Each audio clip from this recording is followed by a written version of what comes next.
आज मैं आपको जापानीज टेक्निक के बारे में बताने जा रही हूँ। जापानीज टेक्निक ये है कि कोई भी बच्चा 1 साल की पढ़ाई 1 महीने में कंप्लीट कर सकता है। तो मैं अभी 9th क्लास में हूँ और मैंने 1 महीने में अपना पूरा सिलेबस कंप्लीट कर लिया है। तो मैं शॉर्ट में ही सारे सब्जेक्ट के बारे में आपको बताऊंगी। तो मैं अब आपको मैथ्स के बारे में बताऊंगी। मैथ्स का फर्स्ट चैप्टर का नाम है नंबर सिस्टम। उसमें रैशनल नंबर और इरेशनल नंबर के बारे में बता रखा है। जो रैशनल नंबर होता है वो p/q के फॉर्म में होता है और q is not equal to 0 होता है। तो और उसमें ये बता रखे है बहुत टाइप्स के इक्वेशंस बता रखे हैं। हमें रैशनल नंबर फाइंड करने के लिए बता रखा है, इरेशनल नंबर फाइंड करने के लिए बता रखा है, हमें टाइप्स ऑफ नंबर्स के बारे में एक्सप्लेन कर रखा है। ऑलमोस्ट इस चैप्टर में यही है। और सेकंड चैप्टर है हमारा पॉलिनोमियल्स।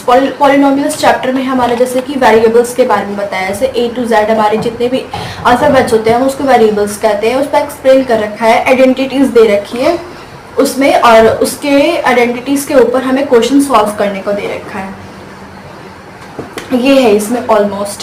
और जो हमारा थर्ड चैप्टर हमारा कोऑर्डिनेट ज्योमेट्री। उसमें है हमारा कि उसमें हमारा कोऑर्डिनेट ज्योमेट्री मतलब कि ये कि एक y एक्सिस और x एक्सिस का जो लाइन होता है वो उसमें समझा रखा है।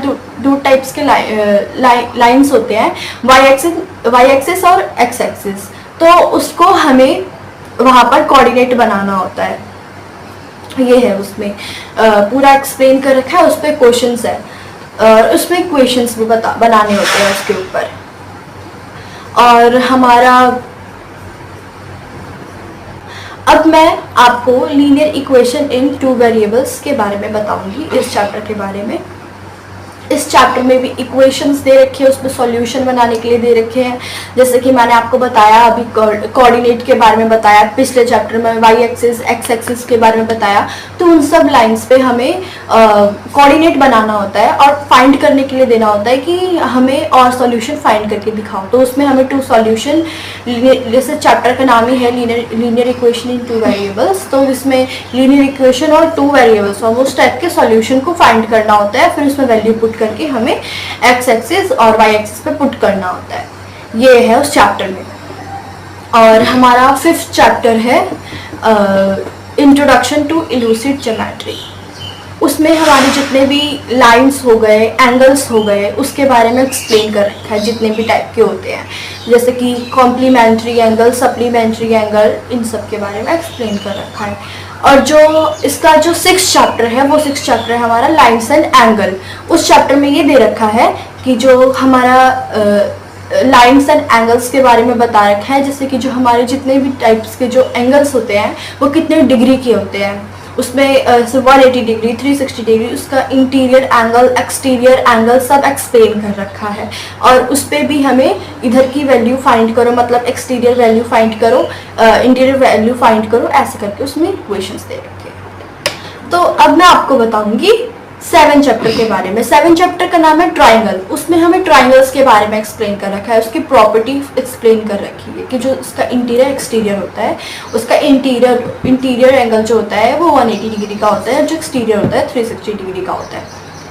और उसमें ये बता रखा है। तो उसमें ये भी बता रखा है जो हमारे कॉन्ग्रुएंस ऑफ ट्राइंगल के बारे में बता रखा है कि हम टू टाइप्स ऑफ ट्राइंगल को हम कैसे कॉन्ग्रुएंट करें, मतलब कैसे उसको सेम करके हम उसको फाइंड करें। ये भी बता रखा है। उसमें कुछ क्राइटेरिया बता रखे हैं, जैसे SAS, SS, SSS, RHS, ऐसे करके क्राइटेरिया बता रखी है उसमें। और फिर उसके बाद आता है हमारा 8th चैप्टर का नाम है क्वाड्रिलेटरल। उस पर टाइप्स ऑफ क्वाड्रिलेटरल बता रखा है, जैसे पैरेललोग्राम हो गया, वो 4 साइड्स का होता है, इसलिए हम उसको क्वाड्रिलेटरल बोलते हैं। जिस भी शेप का 4 शेप हो उसको हम क्वाड्रिलेटरल बोलते हैं। जैसे ट्रेपीजियम हो गया, उसका भी 4 साइड्स होते हैं। और जैसे कि वो 360 डिग्री का होता है, उसका प्रॉपर्टी बता रखी है। और उसमें भी हमें उसकी वैल्यू फाइंड करनी होती है, ये इसमें एक्सप्लेन कर रखा है। और अब आता है हमारा 9th चैप्टर। तो चैप्टर का नाम है अब 9th चैप्टर का नाम है अब areas of parallelogram and triangle. इस चैप्टर में ये है जैसे कि हमें इस चैप्टर में भी आर्क बनाना सिखाया है हमें, हाइट, और बेस के बारे में एक्सप्लेन किया गया है, उस पर भी हमें उसको फाइंड करना बताया है। और ऑलमोस्ट यही है इस चैप्टर में, हम कैसे कंस्ट्रक्ट करें अगर लाइन मिड पॉइंट थ्योरम के अकॉर्डिंग हमें उस क्वेश्चन को सॉल्व करना होता है, ये है इसमें। और हमारा फिर 10th चैप्टर है सर्कल। सर्कल में हमारा सर्कल के बारे में मिड पॉइंट थ्योरम बता रखा है, सर्कल का भी एक mid point theorem, code, arc इसमें भी एक्सप्लेन कर रखा है। और इस पे भी हमें वैल्यू फाइंड्स करने के लिए बोलते हैं, हमें इसको फाइंड करके दिखाना होता है जैसे जैसे क्वेश्चन टाइप्स के आते हैं। और इसमें भी 2 सर्कल्स को कॉन्ग्रुएंट करने के लिए आता है, और उसके भी कुछ आइडेंटिटीज बता रखी है, ये है इसमें। और अब हम करेंगे 11th चैप्टर। 11th चैप्टर का नाम है हीरोन्स फार्मूला। उस चैप्टर में ये है हमारा, जैसे कि उसमें हीरोन्स फार्मूला में ट्राइंगल के बारे में बता रखा है। उसमें भी ट्राइंगल जो हमारी क्राइटेरिया लगती है SSS, SAS, जो भी क्राइटेरियाज लगती है RHS, उसमें भी इस चैप्टर में भी यूज़ है।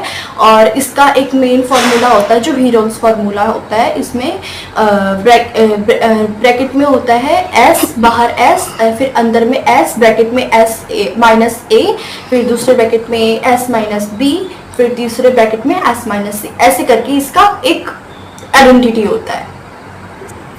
तो अब मैं आपको बताऊंगी 12th चैप्टर के बारे में। 12th चैप्टर का नाम है सरफेस एरिया एंड वॉल्यूम। इस चैप्टर में ये है जितने भी हमारे शेप्स होते हैं, जैसे कोन हो गया, सिलेंडर हो गया, क्यूब हो गया, क्यूबॉइड हो गया, स्क्वायर हो गया, जितने भी टाइप्स के हमारे शेप्स होते हैं उन सब शेप्स के हमें total surface area, lateral surface area, curve surface area, perimeter, उसमें ये सब एक्सप्लेन। तो अब मैं बताऊंगी साइंस के बारे में। तो साइंस के बारे में भी मैं सारे चैप्टर शॉर्ट में बताऊंगी। तो फर्स्ट चैप्टर का नाम है मैटर इनर सराउंडिंग। उसमें ये बता रखा है कि जितनी भी हम अगल बगल की जो चीजें देखते हैं वो छोटे मोटे पार्टिकल से बनी हुई है। तो एक छोटे छोटे पार्टिकल से बन के वो एक थिंग्स बन जाते हैं। तो हमें वही एक्सप्लेन कर रखा है उसमें। और जैसे कि हमारे जितने भी टाइप्स के एलिमेंट्स होते हैं वो भी एक्सप्लेन कर रखा है उसमें। और फिर उसके बाद हमारा आता है second chapter, is matter around us pure. और उस चैप्टर का समरी ये है कि उसमें बता रखा है कि जो आजकल की जो चीज़ें होती है उसमें ये दिखाया जाता है कि वो सब चीज़ें रियल है, बट उसमें कुछ ना कुछ मिलावट होता है। उसमें ये बता रखा है कि, और उसमें ये भी बता रखा है कि जो हमारे आजकल जो एलिमेंट्स होते हैं उन सब चीज़ों में भी कुछ ना कुछ मिलावट होती ही होती है। तो कोई भी चीज़ें आजकल प्योर नहीं आती। जो पार्टिकल्स होते हैं वो भी डिफरेंट टाइप्स के पार्टिकल हो जाते हैं, इसी वजह से उसमें ये एक्सप्लेन कर रखा है। और थर्ड चैप्टर में ये बता रखा है एटम्स एंड मॉलिक्यूल्स। उसमें एटम के बारे में बता रखा है और मॉलिक्यूल के बारे में बता रखा है। जिसमें इसमें ये बताया जो एटम होता है वो बहुत एक छोटा, जो पार्टिकल का जो सबसे छोटा पार्ट होता है उसको हम एटम बोलते हैं। और मॉलिक्यूल वो होता है दो एटम को मिलकर मॉलिक्यूल बनता है, उसमें ये बता रखा है। और एटम एंड मॉलिक्यूल के फंक्शंस बता रखे हैं उसमें। और एलिमेंट्स की वैलेंसी बता रखा है, और एलिमेंट्स के फॉर्मूलाज ये सब बता रखे हैं। और फोर्थ चैप्टर में स्ट्रक्चर ऑफ एटम, उसमें ये बता रखा है एटम का स्ट्रक्चर बता रखा है, जैसे इलेक्ट्रॉन हो गया, प्रोटॉन हो गया, उसमें ये सब एक्सप्लेन कर रखा है इलेक्ट्रॉन प्रोटॉन के बारे में। और जैसे कि हमारे शेल होते हैं वो शेल के बारे में भी एक्सप्लेन कर रखा है, जैसे के शेल हो गया, एम शेल हो गया, एन शेल हो गया, इन सब शेल के बारे में एक्सप्लेन कर रखा है। ये है फोर्थ चैप्टर। तो अब मैं आपको बताऊंगी फिफ्थ चैप्टर के बारे में। फिफ्थ चैप्टर का नाम है the fundamental unit of life. उसमें हमें सेल के बारे में बता रखा है कि जितने भी एटम्स होते हैं वो सब मिलकर एक सेल बनाता है। और उसमें सेल के बारे में हमें एक्सप्लेन कर रखा है, सेल का एक स्ट्रक्चर बता रखा है, जैसे न्यूक्लियस हो गया, प्रोटोप्लाज्म हो गया, सेल मेम्ब्रेन हो गया, एंडोप्लाज्मिक रेक्टिकुलम हो गया, पेस्टिसाइड्स हो गया, लाइसोसोम्स हो गया, ये सब के बारे में एक्सप्लेन कर रखा है हमें। जैसे कि जो न्यूक्लियस होता है वो बिल्कुल सेंटर में होता है, जो हमारे सेल का एक स्ट्रक्चर होता है। और जो साइटोप्लाज्म होता है वो बीच में होता है, जो लिक्विड फॉर्म में होता है। और जो आउटर मोस्ट होता है एरिया होता है वो होता है हमारा सेल मेम्ब्रेन जिसे कहते हैं, हम सेल वॉल भी कहते हैं। और ये सब चीज़ें अलग अलग होते हैं, उसमें होता है। जैसे प्लांट सेल किसी और टाइप का होता है, एनिमल सेल किसी और टाइप का होता है, इस टाइप का हमारा होता है स्ट्रक्चर सेल का। तो ये तो हमारा 5th चैप्टर हो गया। अब हम बताऊंगी मैं 6th चैप्टर के बारे में। 6th चैप्टर का हमारा नाम है टिश्यू। इसमें बता रखा है जितने भी सेल होते हैं वो सब मिलके हमारा टिश्यू बनाते हैं। तो उसमें हमारा टिश्यू बता रखा है, एनिमल टिश्यू, प्लांट टिश्यू, इन सब टिश्यू के बारे में एक्सप्लेन कर रखा है। और पेरेन्काइमा, कोलेनकाइमा, स्केलेरेन्काइमा, इन तीनों के बारे में भी एक्सप्लेन कर रखा है। जाइलम, फिलम, इन सब के बारे में भी एक्सप्लेन कर रखा है। मस्कुलर टिश्यू हो गया, इन सब टिश्यूज के बारे में एक्सप्लेन कर रखा है। और फिर अब मैं बताऊंगी आपको 7 चैप्टर के बारे में। तो अब मैं आपको बताऊंगी 7 चैप्टर के बारे में, और 7 चैप्टर का नाम है मोशन।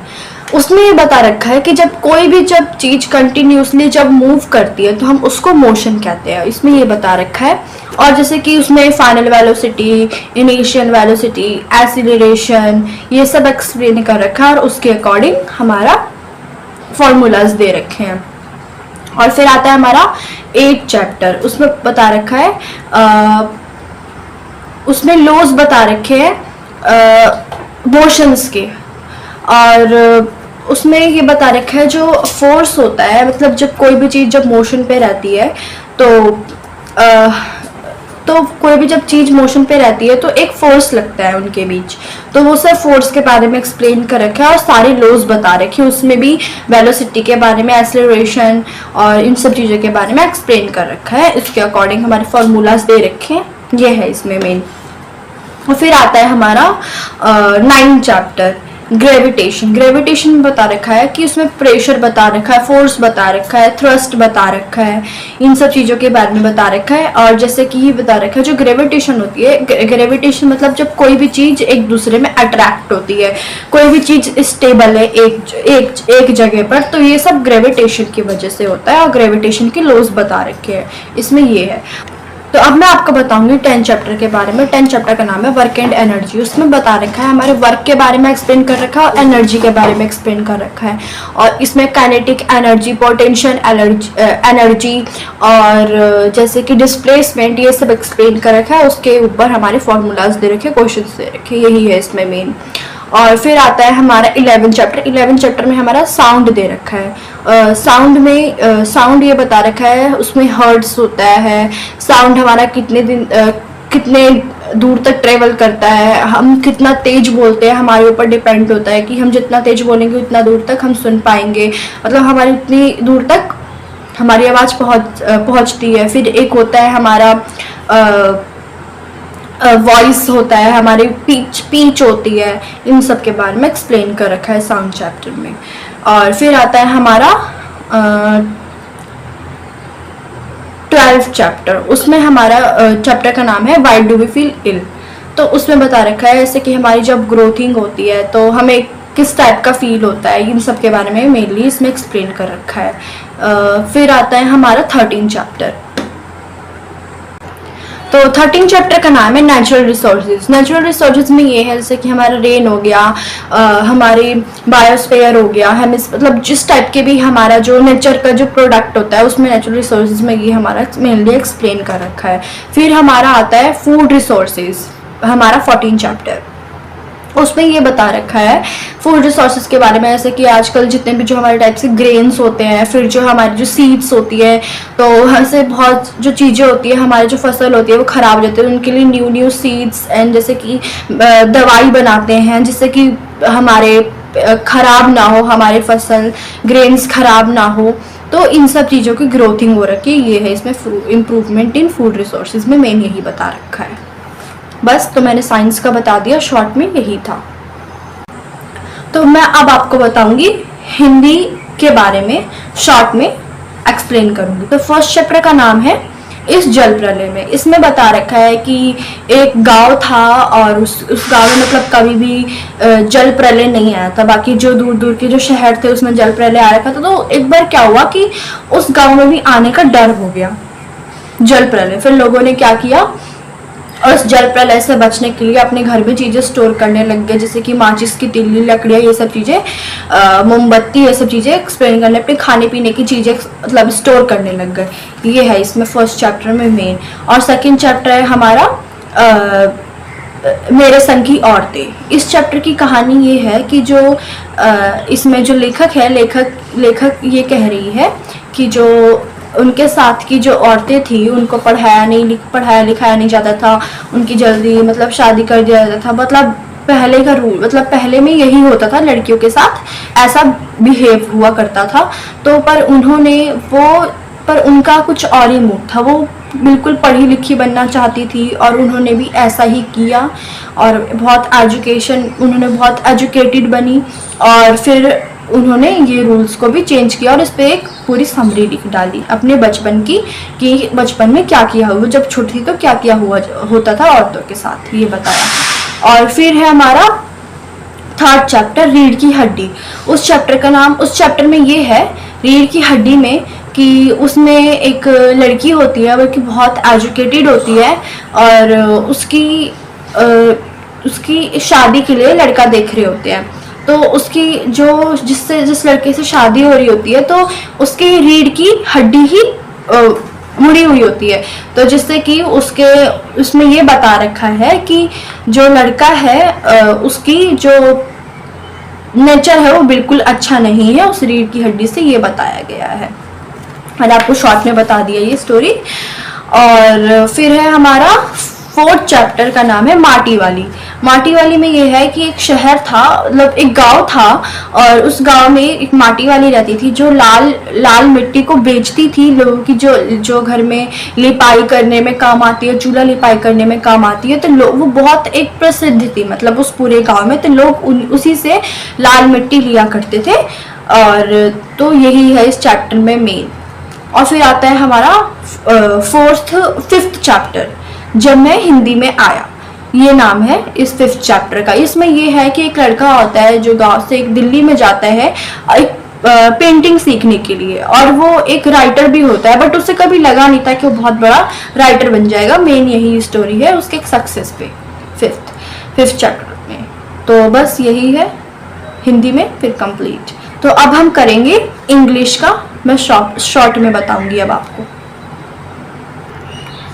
तो इंग्लिश के फर्स्ट चैप्टर का नाम है how I taught my grandmother to read. इसमें ये बता रखा है इस चैप्टर में, जो इसमें ग्रैंड मदर के बारे में बता रखा है। जो ग्रैंड मदर होती है वो एजुकेटेड नहीं होती, तो वो अपनी जो पोती है उनसे वो सारे जितने भी न्यूज़पेपर होते हैं उनसे पढ़वाती है। फिर मेन क्या होता है, इसमें मेन समरी ये है कि जो पोती है वो अपनी ग्रैंड मदर को सिखाती है पढ़ाई करना, सब कुछ जो एजुकेशन लाइन होती है सब कुछ उसको बताती है। अपनी दादी को अच्छे से पढ़ाती है, बिल्कुल टीचर की तरह। फिर दादी बाद में अपनी पोती का पैर भी छूती है। फिर पोती ये भी बोलती है कि आपने मेरा पैर क्यों छुआ, तो दादी ने बोला कि भले ही तुम मुझसे छोटी हो बट तुम मेरे एक टीचर हो, तुमने मुझे एजुकेटेड बनाया है, इसलिए मैंने तुम्हारा पैर छुआ। मेनली ये इसमें स्टोरी है।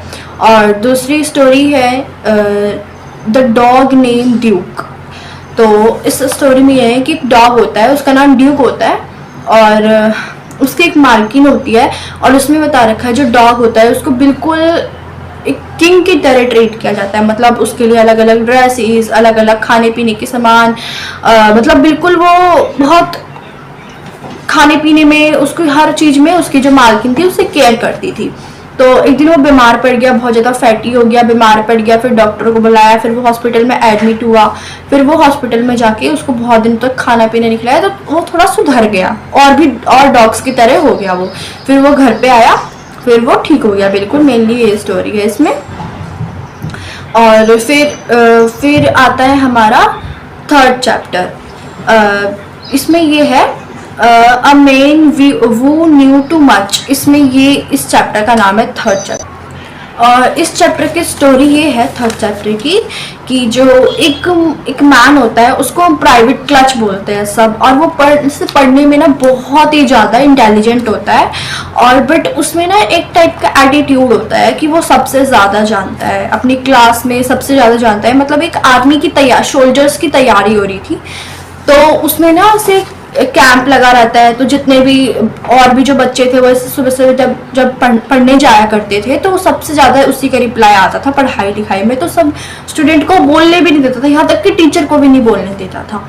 तो उसको क्या किया कि लास्ट में एक किचन में उसको किचन का काम दे दिया गया उसको, लास्ट में सोल्जर्स से हटा के। मैंने इसकी यही स्टोरी थी 3rd चैप्टर में। और 4th चैप्टर में ये है कीपिंग इट फ्रॉम हैरोल्ड। उसमें ये स्टोरी दे रखी है कि एक बॉक्सर होता है और एक बॉक्सर का बेटा होता है हैरोल्ड, जो बहुत ही ज़्यादा गुड बॉय होता है, पढ़ने में बहुत इंटेलिजेंट होता है। और तो इसलिए जो उसके जो फादर होते हैं वो अपनी प्रोफेशन छुपाते हैं उससे कि वो बॉक्सर है, बल्कि बिल्कुल कोई फ़ायदा नहीं होता छुपाने का। हैरोल्ड को ऑलरेडी पता था सब, क्योंकि बहुत एक फेमस बॉक्सर थे। फिर भी उसके पापा उससे ये चीज़ सिखाते कि हैरोल्ड पे कोई बुरा प्रभाव ना पड़े, वो बिगड़ ना जाए इस चीज़ से। फिर बाद में जब सच्चाई पता चली तो हैरोल्ड ने बोला इसमें छुपाने की क्या बात है, मुझे तो ऐसे भी ऑलरेडी पता था न्यूज़पेपर या फ़ोन में, मुझे पता था कि आप बॉक्सर हो, फिर भी पता नहीं आपने मुझसे क्यों बात छुपाई। बल्कि आप मुझे बता देते तो मुझे स्कूल में चढ़ाया नहीं जाता। पढ़ाकू चश्मेश ऐसे करके जो बच्चे थे वो चढ़ाते नहीं, क्योंकि उनको पता रहता कि मैं एक बड़े बॉक्सर का बेटा हूँ। और फिर हमारा आता है 5th चैप्टर। 5th चैप्टर का नाम है बेस्ट सेलर। तो 5th चैप्टर की स्टोरी ये है कि एक मैन होता है और वो बेस्ट सेलर जो स्टोरीज बनती है, बुक्स में जो स्टोरीज दी जाती है, तो उसमें ये बताता है कि जो बुक्स में जो बेस्ट सेलर की स्टोरी बताई जाती है वो रियलिटी में तो ऐसा कुछ भी नहीं होता, ठीक है, वो अनरियलिस्टिक होता है। उसमें उन्होंने ये बता रखा है कि जो वो बिल्कुल बिलीव ही नहीं करते बेस्ट सेलर्स पे। उनको ये लगता है जो रियल लाइफ में जैसे बेस्ट सेलर होते हैं बिल्कुल अच्छे नहीं होते, और जो न्यू जो बुक्स में जो लिखे जाते हैं समरीज स्टोरीज बेस्ट सेलर की, उसमें कुछ अलग ही बताया जाता है, तो बिल्कुल बिलीव नहीं करता वो आदमी बेस्ट सेलर्स पे। ये है इसकी मेन स्टोरी। और उसके बाद आता है हमारे पोएम्स। तो फर्स्ट पोएम का नाम है हमारा द ब्रुक। उसमें रिवर्स के बारे में बता रखा है, ऐसे रिवर्स पोन्स कहाँ से निकलती है, उनके साउंड्स, सिजलिंग, ऐसे करके साउंड्स के नाम बता रखे हैं, ठीक है। मेन इस समरी में यही है। फिर आता है द रोड, हमारा जो दूसरा पोएम है the road not taken by the road, ऐसे करके इस चैप्टर का नाम है। तो इसमें इसका समरी ये है कि जो एक मैन होता है, और वो इसमें मतलब मेन यही बता रखा है कि कोई भी इंसान अपना 2 रास्ता उनके पास होता है, और उन दोनों रास्ते में से कोई एक सही रास्ता चुनते हैं। जो उनको 2 रास्ता होता है, या तो उनको खतरा भी हो सकता है उस रास्ते से जाने से, किसी रास्ते पर जाने से उनको डेवलप भी मिल सकता है, ऐसे करके इस चैप्टर के बारे में मेन बता रखा है। फिर आता है हमारा 3rd पोएम द रेन। उसमें बता रखा है रेन के बारे में बता रखा है, रेन के टाइम जब कैसे कैसे हमारा एनवायरनमेंट हो जाता है, उसके साउंड्स, उसकी फीलिंग्स, ऐसे करके एक्सप्लेन कर रखा है। फिर आता है हमारा 4th पोएम, और 4th पोएम का नाम है द सोलिटरी रीपर। उसमें बता रखा है कि एक लड़की होती है और वो अकेले बैठ के गाना गा रही होती है, और उस गाने में गुनगुना रही होती है, और उस गाने मतलब वो सॉन्ग देख के तो ऐसा लगता है कि वो कुछ सैड सॉन्ग आ रही है। तो उसी पे जो राइटर ने यही समरी लिखी है कि जो हमारे वो जो लड़की मुझे दिखी वो कुछ ना कुछ अंदर से किसी को अपनी पुरानी बैड फीलिंग्स को याद करके वो ऐसे सॉन्ग्स गा रही है। मेनली इसमें यही इसमें बताया गया है। और फिर आता है हमारा 5th O I look my teeth, ऐसे करके चैप्टर का नाम है 5th। तो इसमें ये बता रखा है कि एक छोटी लड़की होती है, वो बताती है कि जो बचपन में उसने चॉकलेट्स खाए तो बड़े होकर उसके चॉकलेट्स खराब हो गए। तो इससे मतलब यही बता रखा है कि हमें चॉकलेट्स ज़्यादा नहीं खाना चाहिए, उससे हमारे टिथ्स खराब होते हैं। तो उसमें यही बोलती है कि जो हमारे जो टिथ्स होते हैं उसमें मतलब कि खराब हो जाते हैं। तो वो कहती है कि मैं सारे चॉकलेट्स छोड़ दूंगी, अगर मैंने पहले सोच लिया होता कि चॉकलेट्स नहीं खाया जाता है तो मेरे साथ अभी ऐसा नहीं होता। तो अब हमारा आता है 6th चैप्टर, और 6th चैप्टर का नाम है 7 एजेस। उसमें मतलब 7 स्टेज बता रखे हैं। जब बच्चा फर्स्ट स्टेज पे रहता है तो उसका कैसा उसका माइंडसेट होता है, फिर जब सेकंड पे आता है तब वो थोड़ा सा मैच्योर हो जाता है। मैच्योर मतलब वो बातों को समझने लग जाता है। थर्ड स्टेज पे आता है तो कुछ बातचीत करने लगता है। फोर्थ स्टेज पे आता है तो थोड़ा सा वो फ्रेंडशिप के और भागता है, न्यू चीज़ें सीखने को जाता है। फिफ्थ स्टेज पे आता है तो बड़ा और यंग हो जाता है, बड़ी क्लास में हो जाता है। फिर हमारा आता है हमारा 6th स्टेज, तो वो और बड़ा हो जाता है। फिर वो करियर अपना संभालने लगता है, देखने लगता है। फिर वो जो 7 स्टेज होता है फिर वो उस पर बिल्कुल बूढ़े हो जाते हैं। फिर जिस पे कहते हैं कि फर्स्ट स्टेज और 7 स्टेज बिल्कुल सेम होता है। इसमें से स्टेजेस के बारे में समझा रखे, तो हमारा पोएम भी कंप्लीट हो गया। बस यही हमारा था इंग्लिश का। तो अब मैं आपको बताऊंगी सिविक्स के बारे में शॉर्ट में। तो हमारे सिविक्स का फर्स्ट चैप्टर का नाम है what is democracy and why is democracy. तो इसमें बता रखा है कि हमारा डेमोक्रेसी क्या होता है और हमारे लिए डेमोक्रेसी का क्या यूज है, क्या होता है। तो हमारे डेमोक्रेसी, जैसे कि हमारा जो डेमोक्रेसी होता है एक वो गवर्नमेंट के फॉर्म में होता है, और जो इलेक्टर्स होते हैं वो इलेक्टेड होते हैं थ्रू पीपल्स के। इसमें मेन यही बता रखा है कि जो हमारा डेमोक्रेसी होता है वो हमारे लिए कितना ज़रूरी है, हमारे लिए स्वतंत्रता कितना ज़रूरी है, ये सब हमारे एक्सप्लेन कर रखा है फर्स्ट चैप्टर में मेनली। तो यही है हमारा। फिर आता है हमारा सेकंड चैप्टर कॉन्स्टिट्यूशनल डिज़ाइन। तो हमारे सेकंड चैप्टर में फिर ये बताया कि जो हमारे कॉन्स्टिट्यूशन का डिज़ाइन कैसे किया, हमारे से पॉलिटिकल चीज़ें बनाई गई, रूल्स बनाई गई, इक्वालिटीज़ बनाई गई मेन वुमेन के बीच, ऐसे करके हमारे सेकंड चैप्टर में दे रखा है। फिर आता है हमारा थर्ड चैप्टर इलेक्ट्रल पॉलिटिक्स। उसमें बता रखा है कि उसमें मेन सब कुछ बनता है पॉलिटिक्स के बारे में। फिर इक्वालिटीज, राइट्स, जितने भी जो चीजें होती है पॉलिटिक्स में, फिर कैसे रूल्स होने चाहिए, वो सब रूल्स के बारे में डिस्क्राइब कर रखे कि पॉलिटिक्स में कैसे कैसे रूल्स होते हैं। जैसे वोट डालना हो गया, ये सब चीजों के बारे में एक्सप्लेन कर रखा है हमें। तो फिर अब आता है हमारा फोर्थ चैप्टर। तो मैं फोर्थ चैप्टर के बारे में बताऊंगी आपको। तो फिर अब मैं बताऊंगी फोर्थ चैप्टर के बारे में। तो फोर्थ चैप्टर का नाम है वर्किंग ऑफ इंस्टीट्यूशन, और इसका समरी ये है कि जो हमारे इंस्टीट्यूशन होते हैं, मतलब जैसे कि जो हमारा पार्लियामेंट हो गया, उसके अंदर जो डिबेट्स होते हैं, हर एक रूल्स के लिए जो डिबेट्स होते हैं। फिर जैसे कि हमारे मंत्रीज हो गए, और फिर जैसे कि हमारा लेजिस्लेचर हो गया, एग्जीक्यूटिव हो गया, ये सब जो चीजें होती है वो डिस्कशन के लिए जो डिबेट्स होते हैं रूल्स के लिए, इसमें मेन यही बता रखा है वर्किंग ऑफ इंस्टीट्यूशन में, मेन पार्लियामेंट के बारे में, रूल्स के बारे में हमारा ये हो गया। फिर हम बताती हूँ अब मैं आपको फिफ्थ चैप्टर के बारे में। तो उसमें बता रखा है डेमोक्रेटिक राइट्स के बारे में। तो उसमें बता रखा है जो इतने भी हमारे राइट्स होते हैं, जितने तरीके से वुमेन राइट्स हो गए, कास्ट राइट्स हो गए, जैसे कास्ट जैसे पहले के मतलब टाइम में छोटे कास्ट, बड़े कास्ट, हमने उसको कैसे डेवलप किया, हमारे वुमेन्स राइट कैसे मिले, जैसे वुमेन्स को एजुकेशन लाइन, जॉब लाइन, इन सब चीज़ों में जाने नहीं देते थे, इसके राइट्स कैसे मिले। तो जितने भी टाइप की गरीब अमीर, इन जितने भी टाइप की जो हमारे राइट्स होते हैं वो हमने कैसे डेवलप किया, उसमें डेमोक्रेटिक राइट्स में ये है मेनली। बस तो मैंने सिविक्स भी कंप्लीट कर लिया। तो जैसे कि आपने देखा मैंने सारे सब्जेक्ट शॉर्ट में बता दिए, तो मेरा अब डन हो गया। बस मैंने यही तक पढ़ा है, 1 महीने में मैंने ये पूरा अपना इतना डन कर लिया है सिलेबस। सो हो गया हमारा।